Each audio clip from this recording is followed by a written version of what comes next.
My name is Dustin Hausner. I am the manager of Synagogue Leadership Engagement Initiative, at the Jewish Federation of Northern New Jersey. We are incredibly pleased to be hosting this wonderfully informative program by Zal Suldan, who's going to be doing Seder Surprises. For those of you who have seen this program previously, it is incredibly informative, and for those of you who have not seen this program before, you're in for a treat. You're going to learn a lot of different things that you knew before, and things that will make you go, huh, as in new things. So without further ado, I would like to welcome our wonderful guest speaker to introduce himself a little further and get started with this wonderful presentation. Hi, everyone. I just want to make sure you can see my screen. Dustin, is my screen shared? Yes, we can see you and we can see the presentation. So, okay, excellent. Yep, so you're good. So welcome, everyone. Thank you, Dustin, for setting this up this year. Thank you to the different shuls and organizations that have sponsored this. We are in for an amazing hour plus where you are going to learn, and we're going to see a ton of different ways to make our Seders exciting and engaging for both our children and for ourselves and for all our guests. It just takes a few steps for some of these ideas, but you can transform your Seder into a truly memorable experience. Those of you who have been here before can attest to that, and I see some new faces, so you're also this will be a treat for you, I hope, at least. Now, wouldn't it be great if our children anxiously awaited the Seder, were active participants in the Seder, asked questions, answered questions, were awake the whole time, were excited and engaged? Parents' dream. That's exactly what we want from our kids. Of course, we also would help that we would be the same way and that all our guests would be the same way. And Seders really can be fun, both for the kids and for the parents. It does take a little planning, but not much. It does take a little effort, but not much. You'll see ideas that were conceived and implemented with really minimal time before the holiday. And you'll see others that really do take a little bit more effort, but have a lot of reward behind them. Do be forewarned, once you see the excitement, both in your kids and your family and your guests, you too will become addicted to doing this. And you will never look at leaving Egypt the same way again. Either last year or 2 years ago, someone sent me a note saying this was great, and a quote from Yehuda Hanassi that the lesson that is enjoyed is the lesson that is learned well. And I think that sort of captures the essence of Seder Surprises. Now, Rambam enjoyed the Seder Surprises workshop himself. In his book, Hilchot Chametz Matzah, the laws of Chametz Matzah, he talks about what he thinks we should do to engage the children. He says we need to make changes on this night so the children will see and will be motivated to ask, why is this night different from all other nights? Until he, or you as the guest, you as the host, reply to them, this and this occurred, this and this took place. So he says what changes should be made. He should give them roasted seeds and nuts. Rambam obviously was not Ashkenaz. The table should be taken away before they eat. Now, I remember hearing about this as a child. I never saw this. Matzot should be snatched from each other. That is, 1,000 years later from Rambam, from Maimonides, and we're still doing that. I think that's absolutely amazing. That's a tradition that has kept up, and it's a fun one, and that's one of the reasons why the tradition has kept up.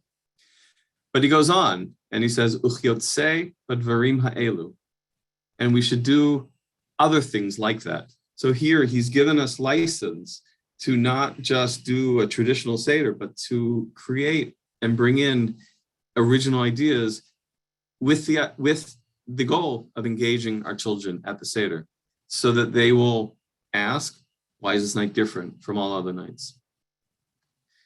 Thank you, Dustin and the Jewish Federation of Northern New Jersey for helping take this online.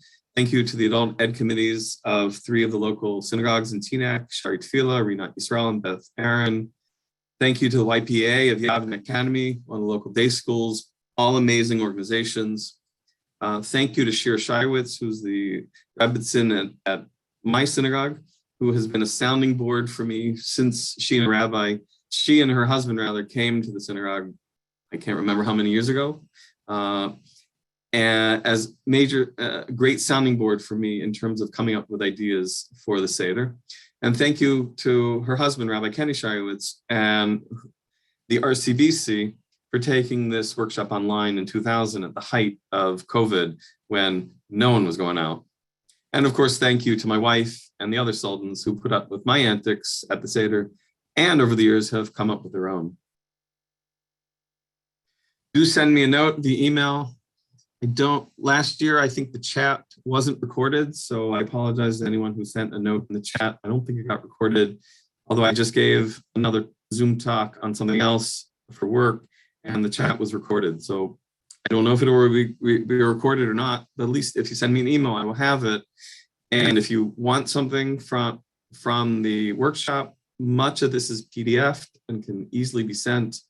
And we'll also pick an email at random for a prop that you can win if you're local to be used at your Seder. Now, my wife and I didn't go into coming up with ideas for the Seder, sort of thinking this through intellectually and logically and academically. But after doing it for a number of years, and we've been doing Seders like this for 25 years, we kind of looked back and said, sort of what were ideas that made some of our ideas work? What were some of the guiding principles that made our ideas work? So first, I think friendly competition is good. Some of these ideas you'll see are sort of making games out of different aspects of the Seder. We don't want real competition, but you want it friendly. The kids, if you're really going to compete, it's just not fun at a certain point. But to make it fun, make it friendly, that really creates an excitement at the Seder. Get the kids invested in the effort, give them ideas. You'll see ideas that my own kids have come up with, that I've worked with them on. And if nothing else, have them cut the papers out and put them in sheet protectors or little things. Give them a job. They become invested in it. They're going to help you make it work. Food is good. Hungry is bad. I think that's self-explanatory. Movement is good. Stationary is bad. The Seder can be a long night, depending on what you do and what goes on. And we've come up with ideas that at lulls during the Seder, we will get the table moving and get the kids moving so that it re-energizes our Seder just when there's a lull and just when you're going to you might have otherwise hit a wall. Less is sometimes more. I think this is very important to say because I think a lot of us, when it comes to something ritual, feel we have to do everything to the highest. And certainly one of the paragraphs in the Haggadah talks about the five rabbis who spent the night discussing the Exodus. So it's already ingrained in us that we should do more and more and more. Well, that's great for adults, but our kids may not be the best. And I think it needs to be said out loud that sometimes you need to move through areas, parts of the Seder, parts of the Haggadah that maybe the kids are not going to be excited over. And those areas may change. Those sections may change and certainly have changed with our kids. As they got older, there were things that we ran through early on, but in the last couple of years, they've wanted to sit and discuss, and they were not interested in other parts that we used to very much spend a lot of time on when they were younger. For the younger kids, loot is good. Goodie bags are a child's best friend. That's from my daughter. She said, don't you know that when we go to birthday parties, we're all looking for the goodie bag at the end? It's something they get to take home as a remembrance of what went on at the birthday party. In this case, some of the ideas, they'll be able to take some of the props home, some of the things that we've come up with home with them. And whether they stick that under a pile of laundry in the room, never to be seen again, or they leave it out and they put it out and they remember the Seder, either way, they've had something tangible that they can take with them. And it's going to engage them through the Seder and hopefully after. Do try these ideas at home. Please, please, please don't do everything. this is some of the ideas that we put together over 25 years. It's way too much for just one Seder. Take a couple ideas, and that's enough to change your Seder into something really exciting and engaging. Okay, I can see actually some people on the side here. So I'm going to ask a question to people, and either put it in the chat. If I can see I can pull up the chat, put it in the chat, or unmute yourself and answer. When do you think the Seder starts? I'm going to ask that. When does the Seder start? Any ideas? I'll give you a moment. Anyone? No one? Okay. When you start decorating. Okay, good. You beat me to the punch. So most people answer that it's a Kiddush, Kaddish. That's the beginning of the Seder. That's okay, that's officially when the Haggadah starts. But I think we can argue that was that Gittel? I'm not sure who said that. We can argue that we can push the beginning of the Seder back a bit. So picture 3 scenarios. This year, hopefully, we're going to be able to have guests at our Seder. The last 2 years, maybe not. But your guests, so someone's unmuted. So if you can mute yourself, that'd be great. Your guests arrive at your door. They knock on your door, and you invite them in. And they look around, and they see that there's boxes around, there's papers around the dining room. They look into the dining room. They see the table's not set. There are papers on the table. They already get a sense for what this night's going to be like, that, no one sort of planned anything out. No, this is just going to be sort of last minute, and let's just do it. Another scenario, they come to your door, and you have the house is totally immaculate. Everything is in place. They look in the dining room, and you have the finest china on the table, the thinnest, finest crystal, a white linen tablecloth. Everything's perfect. They're also going to get a sense for what this night is going to be like, and whether this is going to be sort of a very in-the-box Seder. And and what happens if something spills? They're going to feel, they're going to know how they're going to feel. So they're going to be very careful, both in what they say and how they act at the Seder. But let's say they come to your door, you open the door, and they walk in, and they see on a doorpost in front of them a red marking. Okay, we're all here for Seder Surprises, so I'm betting almost all of us, if not all of us, already know what this represents in terms of the Passover story. But people walk in and they see that already. They're going to get a sense something's different here. Let's say you take them into your living room to put their coats down on a couch or to hang it up, and they look and they see a doorway that has a blue tablecloth across it, split up the middle. This is not normal. This is not usual. This is already a little bit different. Let's say they look in the dining room and they see a table that's set, and it has plastic snakes on it that look like swords.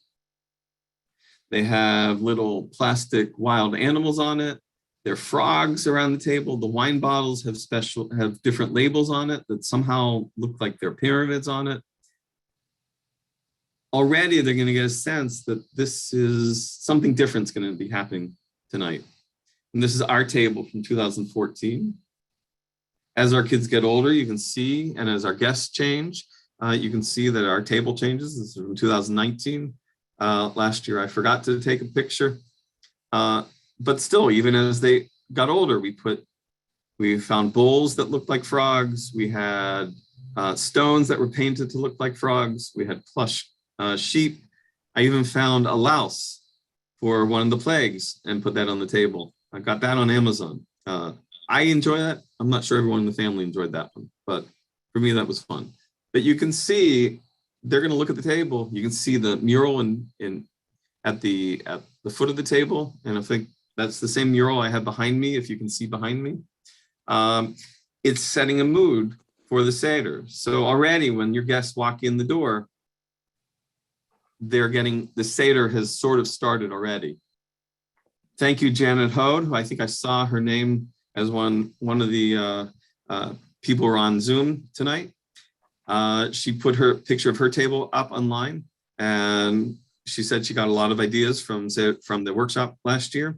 And you can see this is her table from last year, wine bottles with different labels. It's just an exciting table. She has sort of the story of Egypt. You can't see it so well from here. It's the story of leaving Egypt across a timeline across her table.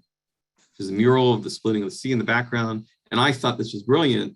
She took boxes in the back and made them into moving boxes for the movers to move out of Egypt and where to put the boxes later. Thank you, Janet, for that. This is a photographic backdrop that I found on Amazon a couple years ago. And this is what we had behind our table last year. They're not that expensive. You get them on Amazon. They have a number of them on Amazon. I didn't look this year, but in past years, I've seen them. They go on sale at times. Look for them and look for one that is going to fit your family. These are just another fun way of setting the mood in that room. Let's say they look toward your living room and they see this on the floor, a plastic swimming pool that has a basket in it with a baby in it. Okay, this is Moses on the Nile. Again, your guests, and for that matter, your kids are going to get a sense, wait a minute, something different is going on tonight. So you've already set the mood just by putting these things out. Maybe on your front door or somewhere in the house, you have signs up, house for sale or moving sale, garage sale, you're selling your stuff, you have to move quickly. Again, setting the mood, but also at the same time teaching about the story. You can put little hints in here about where the Israelites lived. They lived in Goshen. They had to leave quickly. You can teach at the same time. You can teach about the story at the same time you're setting the mood and doing something fun. This was, I think, taken from an NCSY site. Now, the Seder doesn't necessarily start even the day of the Seder, or as your guests arrive, you can push that back some. So in our house, going into the Shabbat before Pesach, we tie a little plush sheep to our son's bedpost, reminding us of what the Israelites did in Egypt as they picked their sheep or their goat for the sacrifice, for the Paschal sacrifice coming up. That they picked the goat, they tied it to their bedposts. It's a traditional story. And they did that on Shabbat HaGadol, the week before they left Egypt. So again, we can set the mood in our house. We set the mood already going back a week. Again, thank you, Janet Hode, for her example of tying a sheep to her front porch post, and putting the picture up online. Rena Ray, thank you. She had the idea of having the kids write articles in the week before the Seder about the story, about Pesach, about what was going to be happening in the house for the Seder and leading up to Pesach, getting the kids engaged and at the same time teaching about the story and creating the mood in the house, not just the night of the Seder, but already in the week before the Seder. At the table, I'm sort of enjoying making place cards, fun place cards. So another way of creating a mood. This is going to be ours this year. I've taken it's a takeoff on a Facebook page. These take a fair amount of work. So this is not something you're going to put together at the last minute. This needs some time ahead to really work the graphics out. You need to be a little bit good with graphics on the computer. Other things we've done, some of these are really ready to go and ready to print out. Like we've done boarding passes, although I don't know that airlines ever use boarding passes anymore, but at least for the adults, they may get this. We've made baseball cards. A couple years ago, we made chariot licenses for people. I don't know if New York Subway still uses Metro cards, but we made the equivalent a couple years ago, and we actually created out of boxes. We made a little swipe, what do you call it, a turnstile for people to go through. As we left, you'll see later that we leave the table and we walk through the Red Sea and we walk back to the table, and people had to swipe their Mitzrayim card to get back to the table.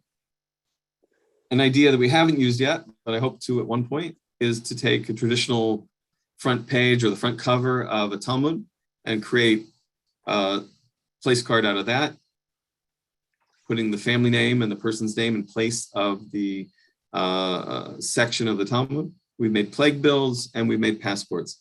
Some of these are ready to go, like the boarding passes. Some of these really do, and the Mitzrayim card. Some of these do take a lot more time. So you need to sort of plan for that if this is something you would want to do. Okay, game on. Let's talk through the Seder itself. So this is, I leave this up every year because this is an example of something that really takes minimal time to put together. This is my daughter, I think when she was 8 or 9, said 2 hours to candlelighting, said, let's do something fun at the Seder. So what do you want to do? Let's vote on each paragraph, whether it relates to freedom or slavery and how it does that. So we can talk about freedom and slavery at the Seder.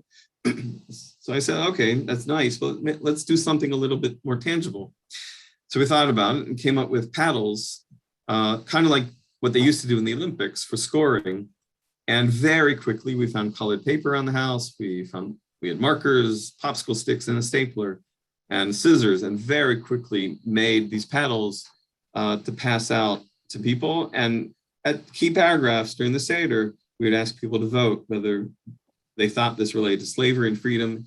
And it created an atmosphere where we would then discuss some of that and talk about freedom and slavery at the table and how it related to us. Again, very quick and dirty idea, but it works. I've had a number of people ask or tell me they're going to use this as we have new people at the workshop. One of the ideas that's really been a hit for year after year after year are something we call Passover points. We were over someone's house for lunch one day during Passover, and we asked them, what do they do at the Seder? And they said they do points. As the kids answer questions, ask questions, lead a part of the Seder, sing Manashtana, they give points out to them. How do they keep track? Well, each kid had a book at their seat, and they moved the bookmark to keep tally of the points. So that's great, but I kind of wanted something a little bit more flashy. So we sat down and we created a sort of currency so that we could pass this out to the kids, and we give this to all the adults at the table. Every adult, every parent can pass it out.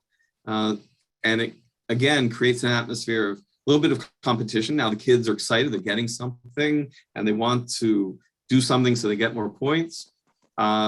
Jobs for the kids, we have them, we print these out. These are all PDF, anyone want, easy to email. We print them out and the kids cut them out on the day before the Seder. It takes them half an hour to cut them all out. And it buys us some time to then keep working around the house and get the table ready, get the food ready. It also gives them something they can take with them afterwards. Oh, I got these points, I can take them home with us. My wife would get little prizes. We live in Teaneck. There's amazing savings. You can go to dollar stores and get prizes for them. They don't need to be expensive prizes. And what we did was the kid that had the most points got to pick the first prize and so on. I've had other people tell me they take these points and they take their kids to a toy store and they can pick something at a toy store with the amount of points they get. Now that can get a little expensive, so be forewarned. This is one of the greatest ideas we've had. It lasted for year after year after year till about the kids were about 11 or so. And then it sort of petered out because they just weren't interested in it. But if you have young kids at the table, this is definitely a winner. I've even had people say as adults, they've had their family get into it. But then already it depends on your family. Why isn't this not? There we go. Another idea we had, and this is my daughter, a couple years later, said she wants to do something again, fun for the Seder. So go look online, go come up with some ideas. She found a website called Baba Ganuz. I think it's still out there. I remember it being an excellent site for ideas for things like that, not just for the Seder, but for other holidays. And she found a bingo board. She said, let's do bingo. But their bingo board wasn't going to work for our family. So she and I sat down for a number of nights after dinner, and we picked different things to go in each box on the bingo board. And she's very good with graphics, and she put this together. And we made bingo boards for different ages. We had to mix them up, and then we put them into sheet protectors and had them at everyone's place at the table. And for the kids, it was very exciting because they were looking forward, looking ahead in the Seder for when they could fill one of the boxes, when they were going to get 5 in a row. And we had, as markers, we had marshmallows, we had chocolate covered jelly rings, we had chocolate chips. We put a healthy alternative of carrot slices out, different things on the table of food that they could put on as markers. But, oh, by the way, at the same time, sort of secretly, not so secretly, because that was our goal, was to have food out for them that they could take and eat along the way and keep them going. Because parsley just kind of doesn't cut it as something to keep the kids going until the meal. In here, so the little bit of friendly competition, who can fill in 5 first. The kids are invested. My daughter certainly was invested. And we had the other kids cut them out and put them in sheet protectors. We have things in here that relate to food. They had to eat a little bit. We have the markers that were food, so the kids had something ready to eat. Movement, some of the things on here forced them to get up from the table and move around. And jobs for kids, again, we gave them jobs to cut out and do things with this. This was a winner for a couple years. I don't think we got more than 2 or 3 years out of it, but it was a really good 2-3 years. And I've had people say that they use this every year, even with their adults. Again, it depends on your family, but even their adult family members get into this. Karpas.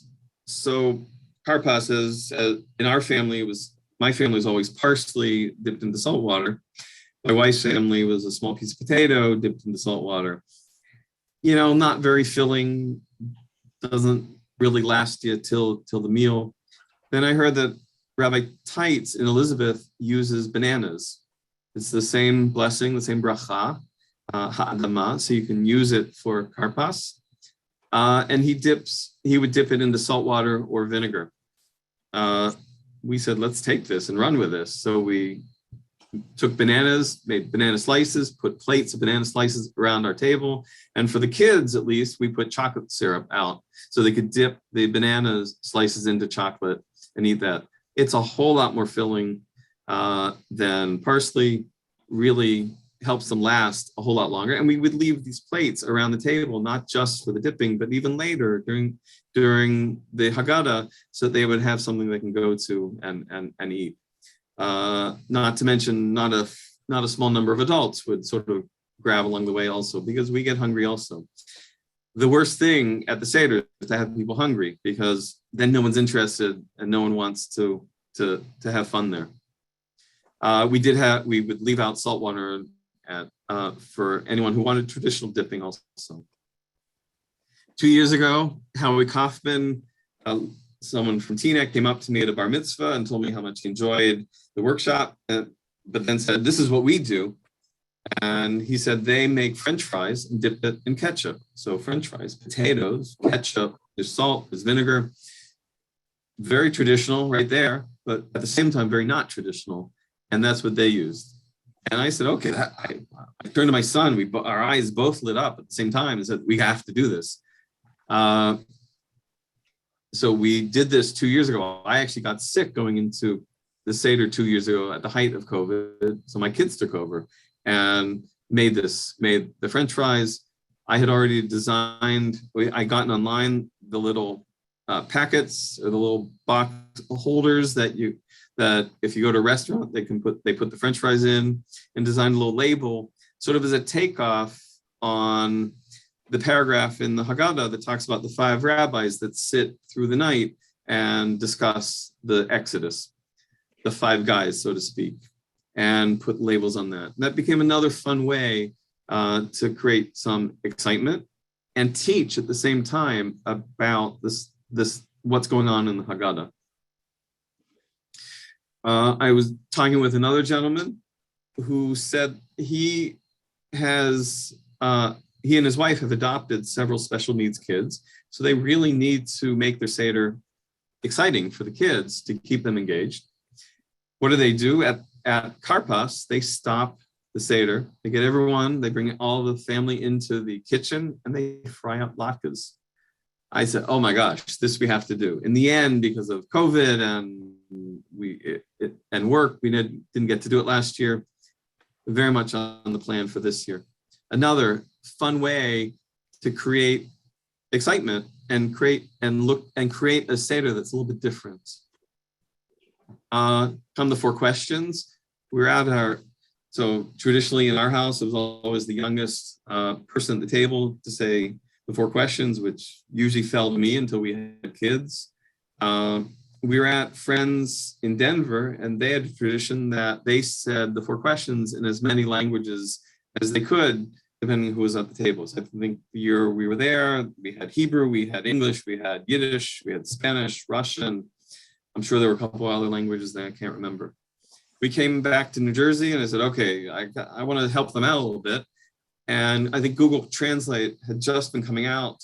And I said, let's just run this through Google Translate. But before I actually got a chance to do that, I found this book online and said, there's the answer.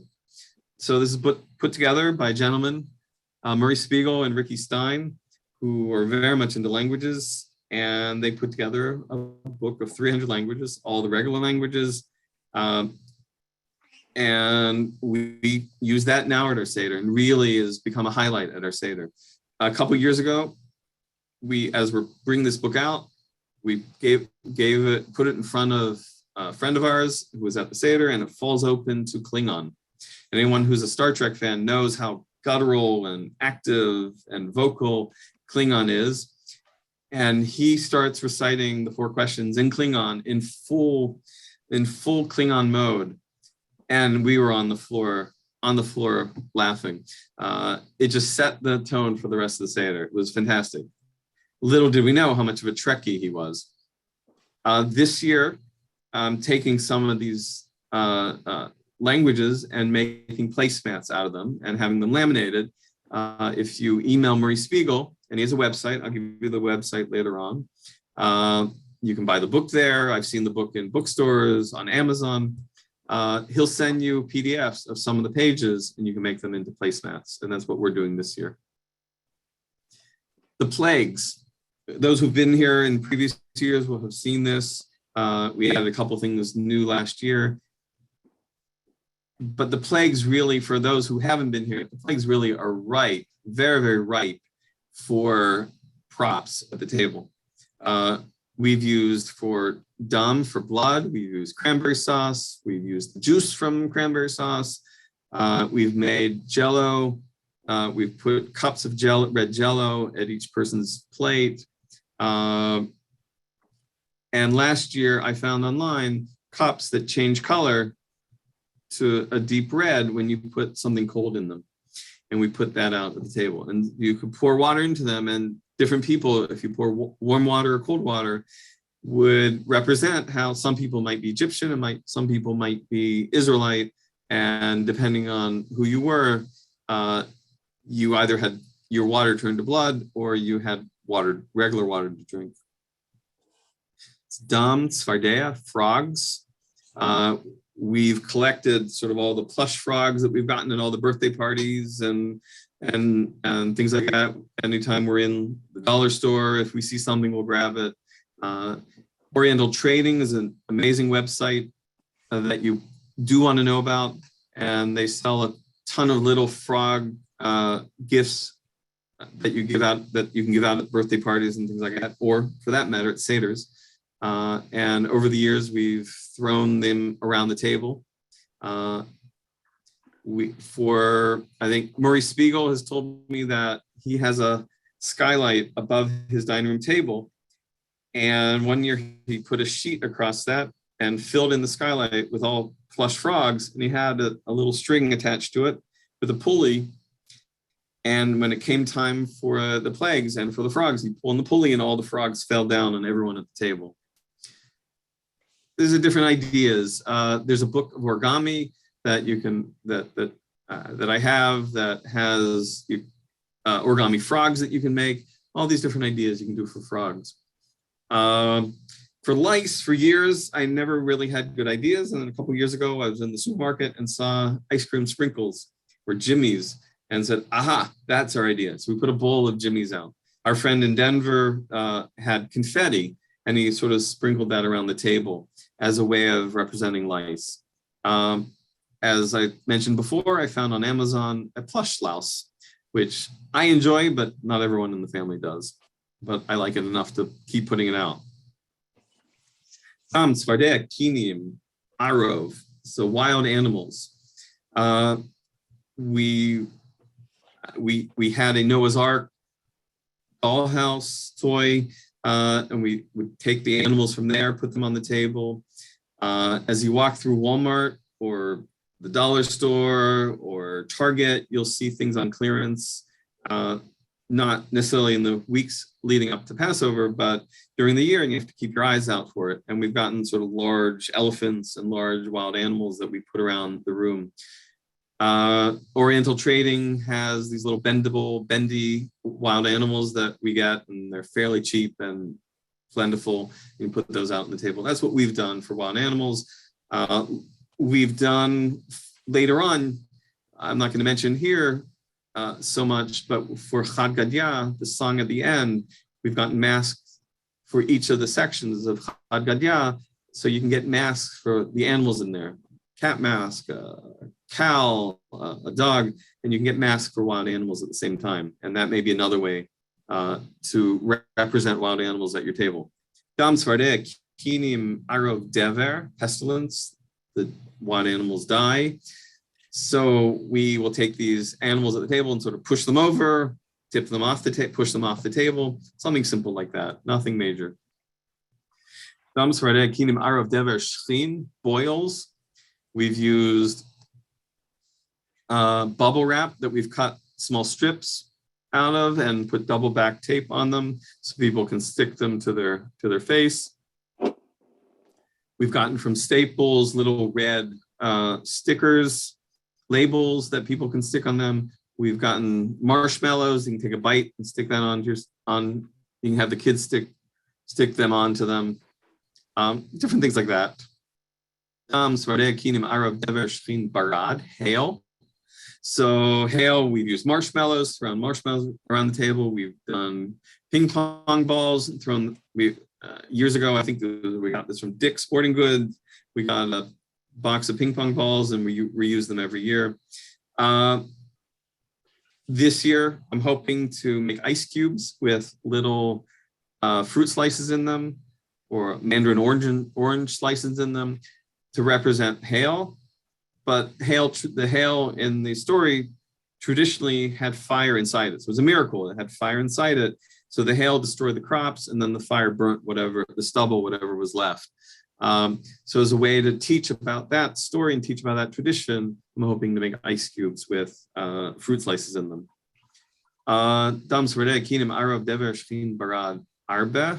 Locusts, Oriental Trading is the place to go.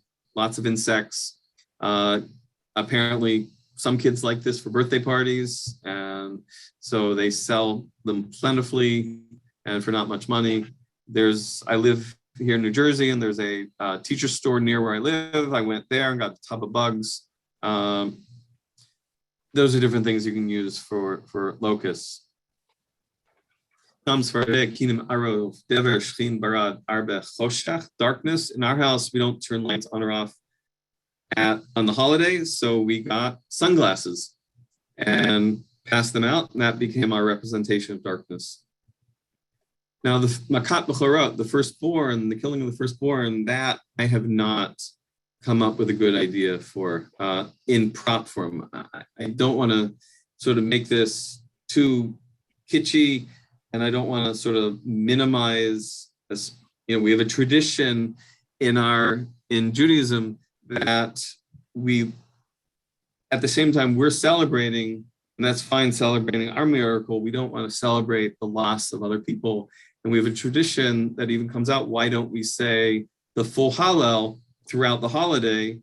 And that's because we still keep in mind that people lost their lives and people went through devastating plagues at the same time that we got out of Egypt. The Egyptians didn't have it so easy.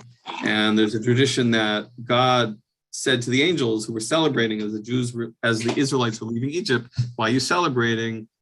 I'm losing my creatures. My creatures are dying here. So we have a tradition in Judaism not to minimize other people's loss. So I don't want to make this too kitschy and too gamey. So I haven't come up with good ideas. People have suggested me little coffins from Halloween, getting sort of a plastic medical skeleton. I haven't liked that idea. One idea that at least would work for adults, and Murray Spiegel has given me this idea. He at one Seder had got the little holders that restaurants put menus in at the table, and found pictures of everyone that was coming to a Seder, and figured out who was a Bechor, who was the firstborn, and put a big X through their face. People come to the table, they find where they're sitting by their picture, and they're confused for the Seder. Now asking questions, why is it like this? Confused, why do some people have an X through their face?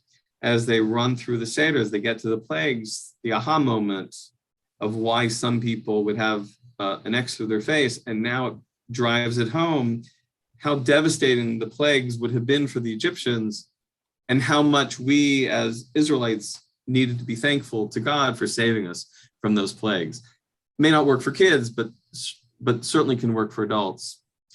In the last 2 years of COVID, we've had a perfect opportunity to at least discuss with our kids how devastating COVID has been for many people in our community. We've lost people in our community, and we can sort of harken back to the plagues of Egypt and teach them how, as we see how devastating it is to us, whether we know people who we lost or just because of changes to how we went to school, how we could interact with our friends and family, we can teach them how devastating the plagues might have been, or at least give them a hint of how devastating the plagues might have been to the Egyptians.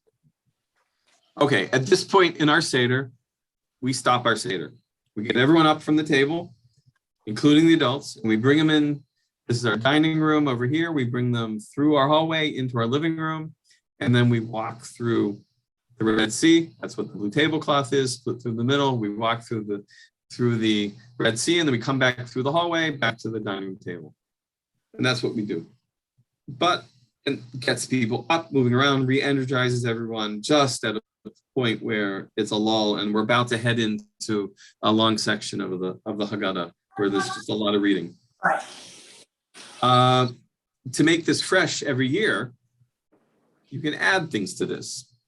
So one year I went out to a local park and found a stick on the pitcher's mound. Now we renamed it Har Nevo, Mount Nebo, where Moses died. And we found Moses' staff there. Yes, just an ordinary stick. We wrote on it Tzach Adash Bachav. That's traditionally the acronym that was written on Moses' staff. It's the first letters in Hebrew of each of the plagues. And we gave this to one of the kids to lead us. And the kid would split the Red Sea. If someone could mute themselves, that'd be great. And we had the kid lead us, split the sea and lead us through the Red Sea. This is what we gave this, not this one, but we gave another one just like this out as a prize last year to one person in the raffle. And thank you to the person who wrote me back how an amazing addition it was to his Seder, and how much his daughter enjoyed looking at the staff, figuring out what the wording was, and helping them lead the family through the Red Sea. Another year we printed out Az Yashir. Hey, Jordan, you gonna put these later? Another year we printed out Az Yashir, which is traditionally the song that the Israelites sang as they're crossing through the Red Sea. And we sang that as we're crossing through the Red Sea. Another year, I sort of stole away as my family is reading that section going into the plagues. Had to take a bathroom break, so to speak. Ran upstairs, quickly changed into a pharaoh costume. And as they finished the plagues, ran downstairs and yelled at everyone to get up and chased them through the Red Sea. That was a fun one. You can see these through the years, find these costumes online for not much. So keep an eye out for them. Amazon, Party City, again, Oriental Trading has them also. Another year, our kids said, we want to do something. So they said, let's create a mural for the hallway. As we're coming back from the Red Sea, let's create a mural.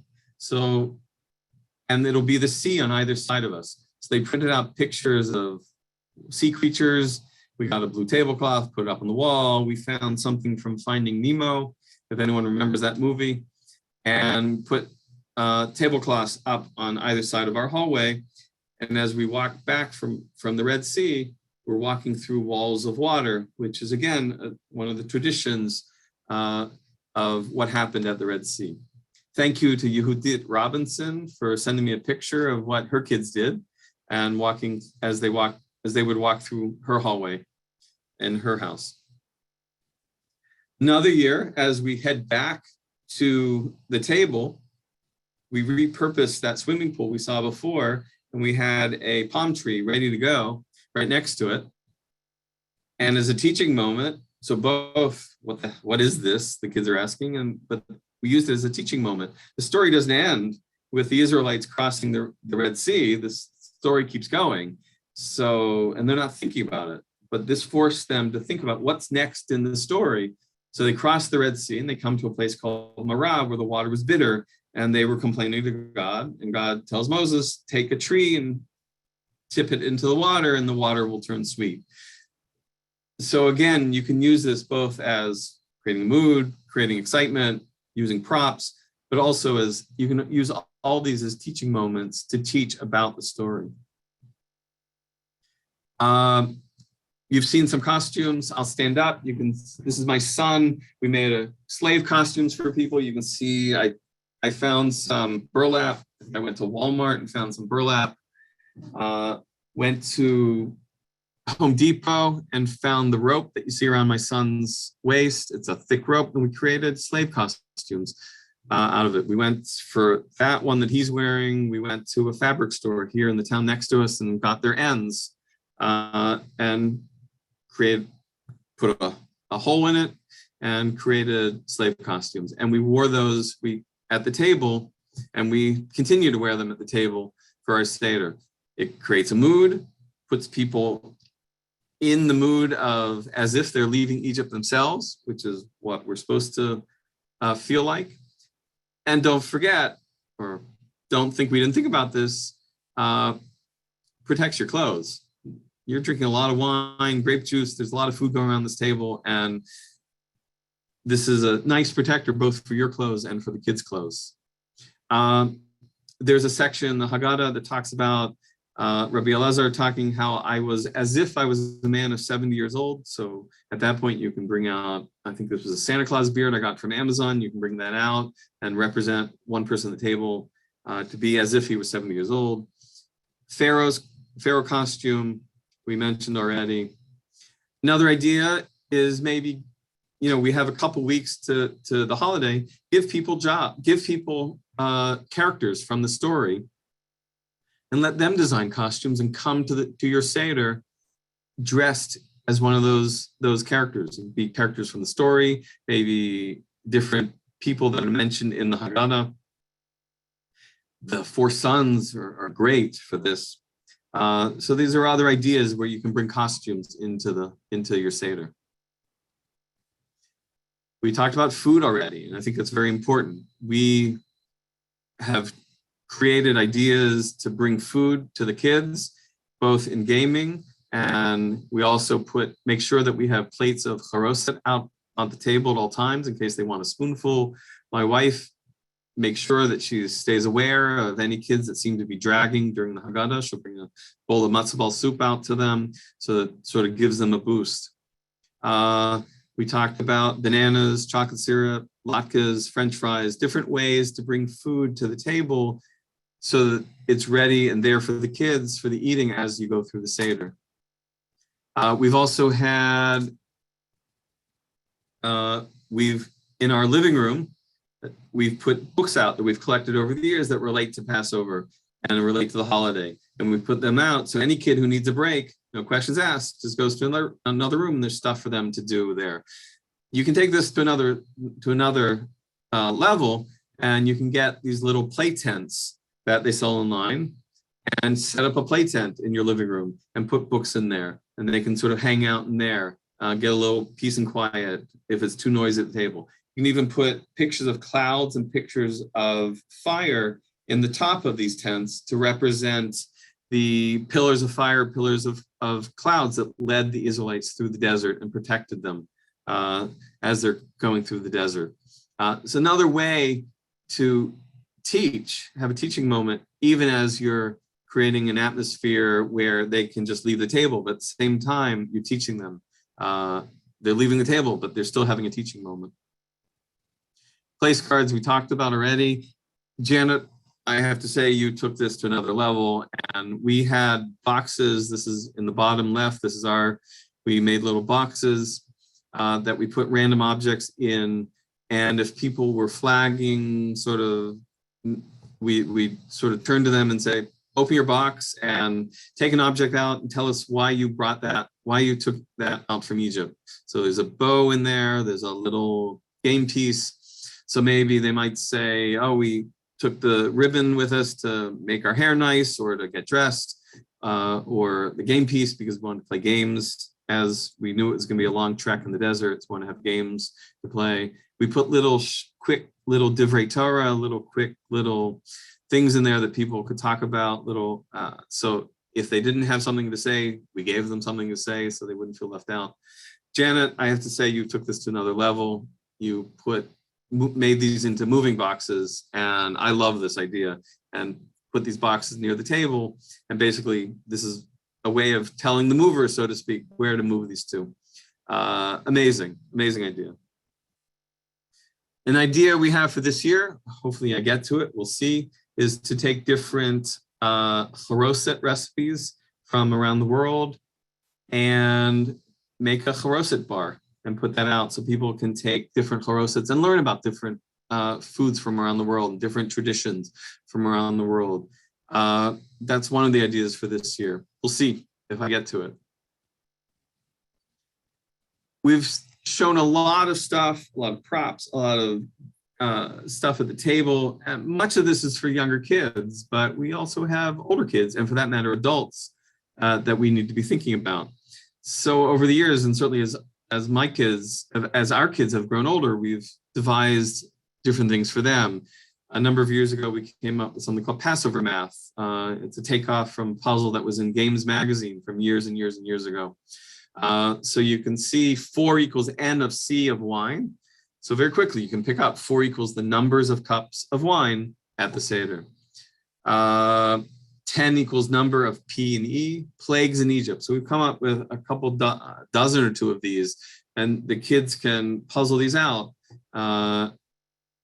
If they're not into the Seder, they can do this at other times. You can have this at other meals. Another way to keep the kids engaged.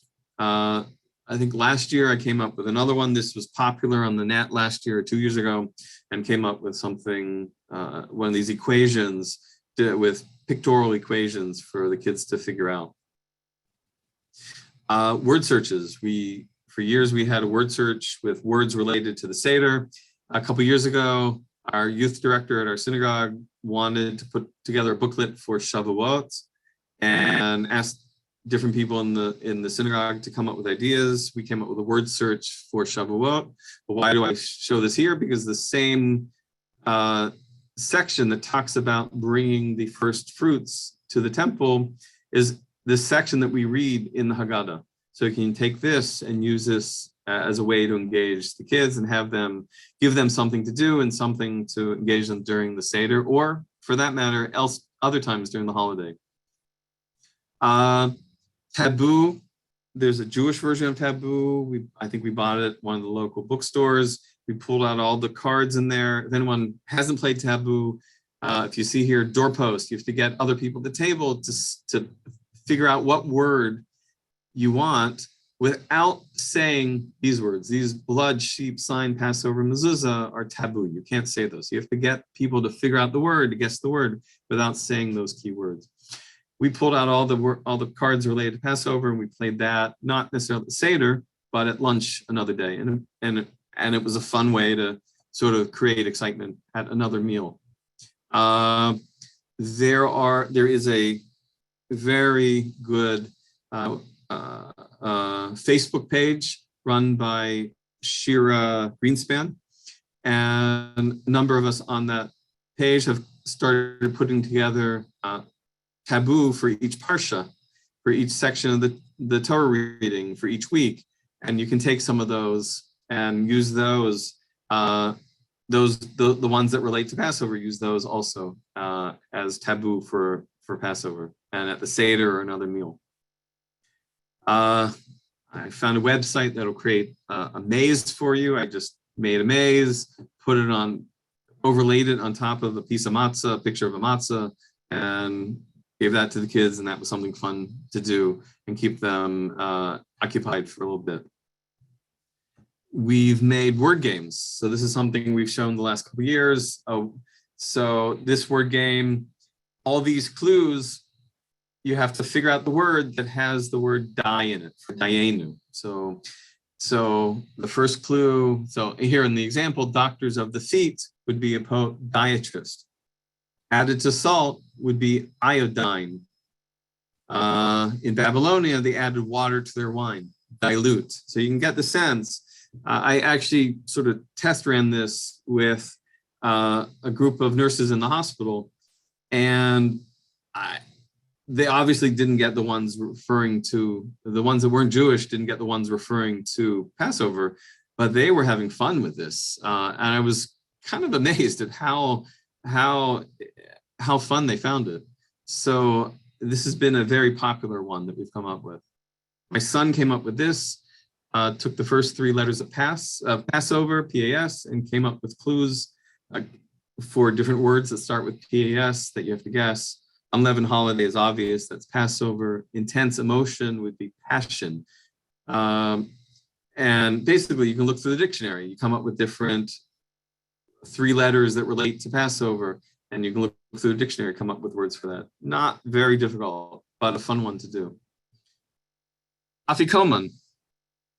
That's been something fun we've done over the years. When we first had kids, we found that we put one Afikoman out traditionally, just like everyone else, and they started fighting. She found it, we want it, how come we didn't get a chance to find it? And we started putting Afikomans out for everyone at the table, every kid at the table. That way everyone got to find one, and no one was upset. But as the kids got older, they said, this is no more fun. This is not fun anymore. We want something challenging. So different ideas for Afikoman. We've made sort of tickets with clues on it. We've spread these around the house. And on the back of these is the clue. So you can sort of see where the clue would read out.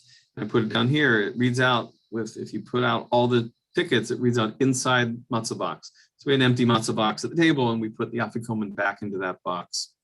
Pass these around, and they have to resort the letters to figure out the clue. Well, how do they do that?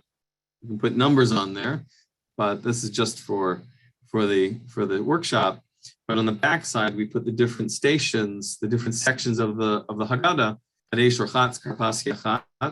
and then once they looked at the backside, they realized, we can put these in that order, and they can figure out the clue from there. And then turn them over, and you can read the clue. Other things we've done, my younger daughter, 2 years ago, took pictures of around the house. We gave the other kids at the table the first clue, and we turned it into a jigsaw puzzle. If they put the jigsaw puzzle together, they found a picture of one of our bookshelves. They had to find the bookshelf, and on the bookshelf was another jigsaw puzzle, which they had to put together, sent them to a dollhouse, which then sent them back to our dining room table. And underneath the dining room table, I double back taped an Amazon bag envelope to the underside of the table. So I could quickly, that was where we hid the Afikoman. And if you think about it, as soon as we split the matzah for the Afikoman, I quickly could put it there when no one was looking, and then I no longer had to worry about someone taking it from me during the Seder. So I could put it on there and no longer had to worry about it because no one was going to find it until later. We've done different things over the years. When we had kids in ninth grade learning ninth grade biology, we put together one related to tRNA codons. If anyone remembers their ninth grade biology, when they were in 10th grade, we put one together related to the periodic chart. Different ways you can bring a teaching moment into the Seder at the same time having some fun. We've put together sort of, what do you call it, escape rooms. We put together, we made something out of a box that we locked with multiple locks, and they had to figure out the clues to open each lock. We found blank puzzles, jigsaw puzzles online, and we would write the clue on that and scatter the puzzle pieces through the house. One year, my son and I put together, we call it Red Reveal. There used to be these, if anyone remembers the game Clue, so there's a piece of red cellophane that in order to figure out who done it, you had to put the red cellophane over a card, and that would tell you who did it. So we made a clue out of that, and we had red cellophane sitting around the room. So once the kids figured out what they had to use, they could put the red cellophane on it. That would give them a clue where the Afikoman was. This is one that we're probably going to use this year. You can look at it and guess what code that is. I'm not going to give it away, but we're going to have plates or something else with that on it. And people at one point will figure out what it is, and then have to look in the dictionary to get, we'll have the key sitting around. Last year, this was a hit. I made, these are puzzles that I saw in a puzzle book. If you take you write a word on the computer, and graphically you can stretch that and it becomes very thin and narrow. But if you turn the page on edge and look at it that way, you can actually read it. Right now you can't read anything, it just looks like a bunch of lines. But if you turn it on edge, you can read the clue. And we passed that out, and then until the kids figured out how to read the clue, we had them puzzled. This is another one that we're probably going to use this year. My daughter has gotten into American Sign Language, and you can sort of read the beginnings of the clue I was working on. Make sure you look where. I won't give the rest of the clue out. But these are different things we've used or will be using during the Seder. There's another one I'm working on that's still in progress. And over the years, we'll figure out new ones. Something new for this year. Every year there's a tradition of on the high holidays, on Rosh Hashanah, the meals for the new year, people will do what they call simanim, or signs of the holiday. So in Rosh Hashanah, we'll do a fish head. So you should be like the head of the year, not the tail, or you should be like the head and not the tail. People will put carrots out. Carrots, I think, if I remember, in Yiddish is gezer, and gezer means decree. So God should take away the evil decree from people. And that's a tradition that a lot of people have for Rosh Hashanah. Well, why not do this for different meals during Passover? I don't know that you necessarily will have time to do a lot of this at the Seder, but maybe other meals. So here's an example that we've done. So dill in Hebrew is shamir. And the pasuk in the Torah says that this will become a leil shimorim. So that sounds similar. This will be a night of guarding for God to take the Israelites out of Egypt. And this will be a night of guarding throughout the generations. The Hebrew word for dill is shamir. So now we'll take dill and we'll dip it in something at lunch or something as a way of now teaching about the holiday and what the Torah talks about the holiday. For those who aren't so much into the Hebrew, we've made a couple into English. So this is one of the fun ones. So the Israelites crossed the Yam Suf, the Red Sea. So we're going to take some cooked yams. We see some others on here. Remember, so we're going to put pairs out, and remember how a pair of brothers, Moses and Aaron, stood before Pharaoh, sounds similar to pair, to demand that he let my people go, and also how even though Aaron was older, he treated Moses as a peer. So these are fun puns, no better, no worse than the ones from Rosh Hashanah that we'll now bring into our Passover celebration. I have this PDF. Send me an email. I'm happy to send this out, pass it around. I hope other people will get enjoyment out of this also.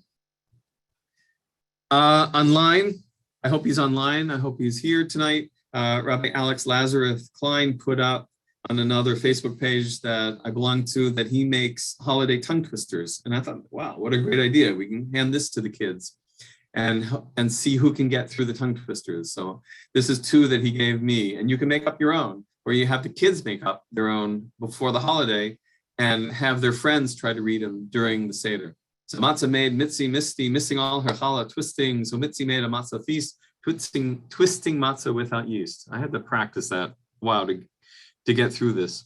Other ideas that you can use to get the kids engaged. We came up with this, my son and I came up with this a couple years ago, but with COVID, it was hard to get it printed. We finally were able to get this 3D printed.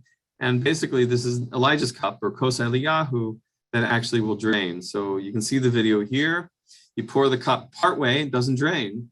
But now come the time to open the door for Elijah, Eliyahu, fill the cup up and it drains. So you can see it draining there also. A couple years ago, Koren, along with Jordan Gorfinkel and Erez Tzadok, came out with a graphic novel, Haggadah. I wasn't sure what to make of it until I saw it, and oh my, this is amazing. I just sit there and I can sit there and just look at it and read through it and sort of forget about what's going on around me at the Seder. This is really, truly a masterpiece, I think, and amazing Haggadah to have at your Seder, and highly encouraged.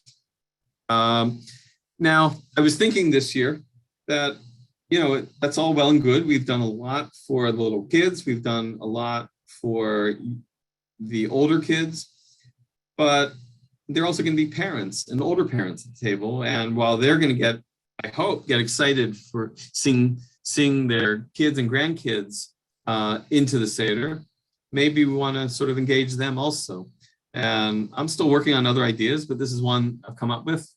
This is still a work in progress, but anyone who's above a certain age will remember Burma shave signs that were popular, I think, in the 60s and 70s as road signs that as you drove by would have a witty rhyme that would advertise, I think Burma shave as a shaving cream. So let's do something similar to that. You can put these signs out on your front lawn. And this is one rhyme that we came up with. 2, 4, 6, 8, 9, 10, 11, for 8 days, we eat no leaven, Seder surprises. So as a way of remembering that, wait a minute, we're going to have our grandparents and older adults there that may also, we want to engage them and bring it to them also. Post-game wrap-up. So we've gone through the Seder. What is there stuff we can do after the Seder? So this was something one of our neighbors did. She printed these out, and she got up really early in the morning before anyone was awake and came around had them already with stickies, stickers on them, and stuck these to people's doors in our neighborhood. Obviously her friends that she knew. And this was a hit in our synagogue. Blew everyone away. There were some kids that were like trying to figure out who did this. I got blamed. I wish I had come up with this idea. To me, it's one amazing idea.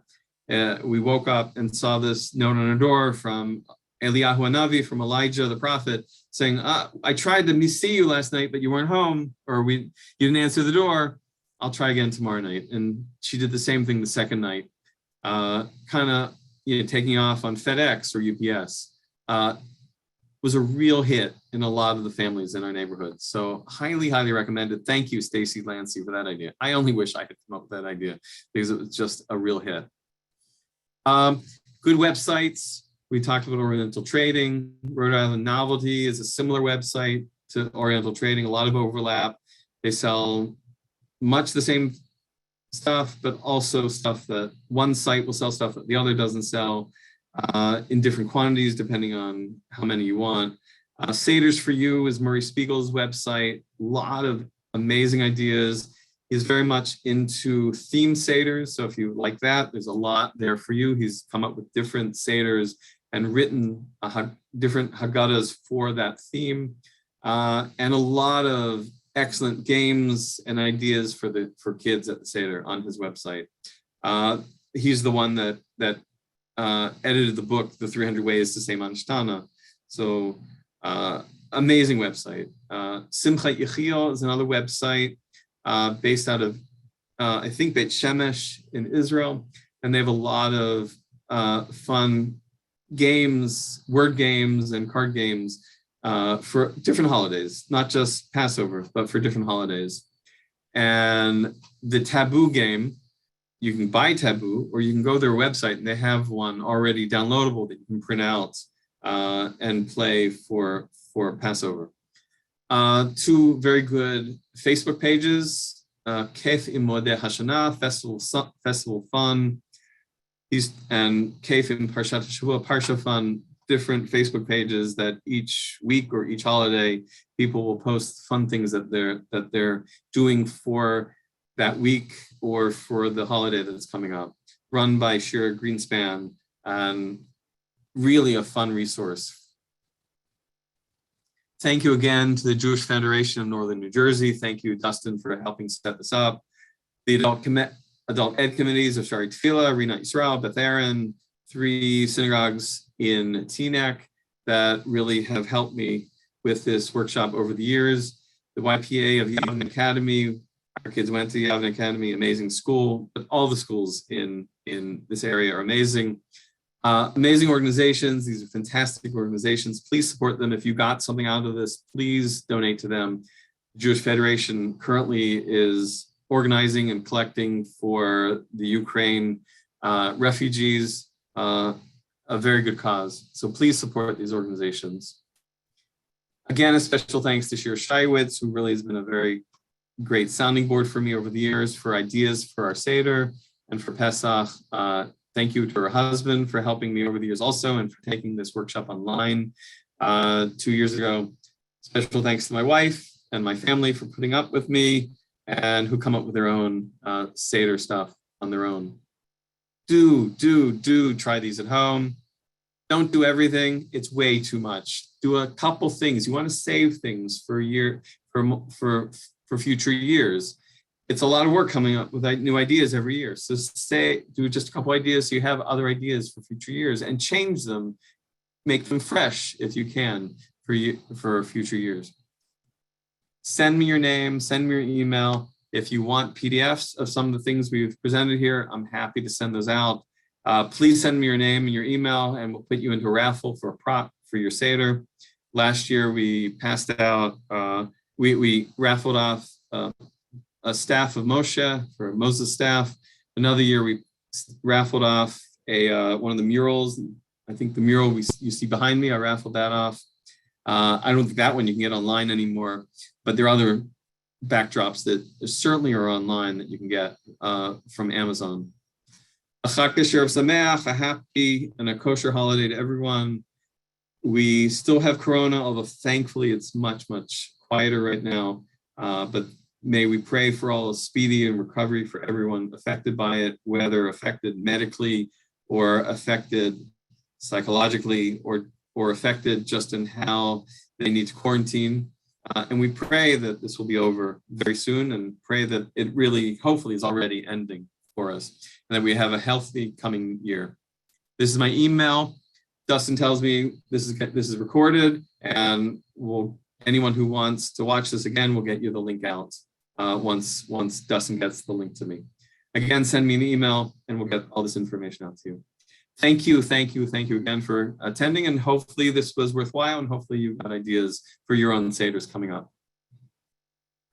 All right. Do we want to end share screen for a minute, and then we'll Wonderful. So thank you, everyone. Thank you, of course, Zal, for a very informative presentation. A lot of very interesting ideas. Just want to wish everyone a wonderful evening. This is being recorded, so once we have the download and once we get everything cleaned up, then we will, of course, have it available, and we'll, of course, send it to Zal to send it out to those who are connected through him. But of course, if you are also connected with the Jewish Federation, you can get it through us as well. So thank you, everyone, and just want to wish everyone a good evening. So have a good night, everyone. Happy holidays, everyone.